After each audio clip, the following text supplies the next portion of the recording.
spends a lot of time thinking about the path forward and joins us. Speer was a senior advisor to the former Prime Minister Stephen Harper. He's editor-at-large of The Hub and a fellow at the Public Policy Forum. Sean, I mentioned we got a jobs report on deck this Friday. When you look at the labor situation that is unfolding right now, what do you see in the charts? Yeah, I see some risk, John. It seems to me that it's a complicated economic picture right now. There's lots happening, but when I look at the underlying data and some of the things we might even get into in this conversation, including the growing gap between business entries and business exits, I'm increasingly worried about Canada's economic picture for the next 6 months or so. It seems to me that on balance, the risk is towards the downside. What about where job creation is occurring right now? Are there any takeaways from that? I mean, I know we talk about overall levels of job, but what about where jobs are being created? Yeah, I would answer that question with two observations. The first is we still are depending disproportionately, John, on our government to create jobs, either directly in the form of public sector employment or indirectly in the form of government-supported employment gains in the private sector. But secondly, I think maybe perhaps more interesting for viewers, is that really since 2015, John, we've experienced job gains principally in our major cities, Montreal, Toronto, and Vancouver. They represent less than half of our population, by a significant degree, about half of our economy, and yet they've been responsible for something approaching 2/3 of net new job creation in Canada. When you start to strip out our major cities, the truth is Canada is in something of a kind of stagnant position vis-a-vis job creation. And in fact, there are large parts of the country that are experiencing kind of recessionary conditions when it comes to employment. Do we know what history tells us about what happens when you have too much economic concentration? Like, what is the longer-term concern there? It's a great question. So Canada, should be noted for viewers, is actually disproportionately concentrated in about 5 or 6 places.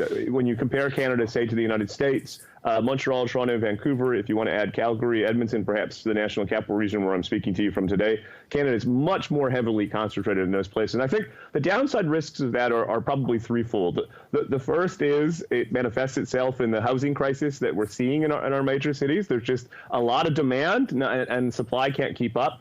The second is that picture is not going to change precisely because immigration is disproportionately setting in those places. And of course, viewers will know that over the next several years, basically over the next several decades, Canadians' population growth will come disproportionately in the form of immigration. So if they're all concentrating in the same places, they're going to put a lot of pressure on those cities. And then the last point, I think if viewers are concerned about populism and disruptive politics and some of the developments that we've seen in other parts of the Western world, then having this kind of growing geographic disparity between the haves and the have-nots, I think it's something that policymakers need to keep an eye on. If I was advising a prime minister today, John, I would be saying two things in response to these developments. The first is we need to build when it comes to housing. I know something that you've talked a lot about at BNN.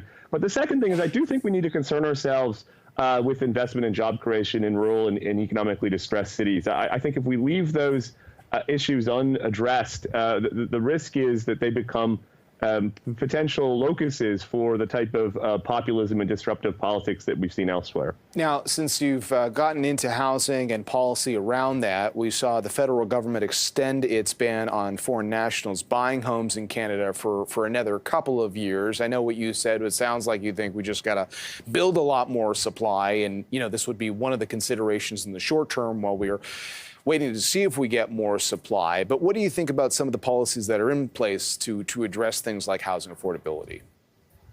Well, the difficult thing is, I think, in part because of BNN Bloomberg and other platforms, the conversation around housing has become increasingly sophisticated in the past several years. I mean, the foreign buyers tax and some of these restrictions that we saw on the demand side, really after 2015 or so, it seems struck me as a kind of unsophisticated or unnuanced understanding of what's going on. I think we are now, as a policy community and as a business community, essentially agreed that the answer lies in more homes. The problem is that we're not seeing that kind of urgency out of our governments. This year, John, last year rather, I think we've built fewer homes than we had in the previous year. So everyone is saying the right things, and yet we're not seeing it kind of manifest in the liberalization of land use regulations, the reduction in development fees, all of the sorts of things that kind of unleash our construction sector and get houses built to make sure that supply and demand are reaching something approaching equilibrium. Until we do that, we're going to see ongoing pressure on housing prices.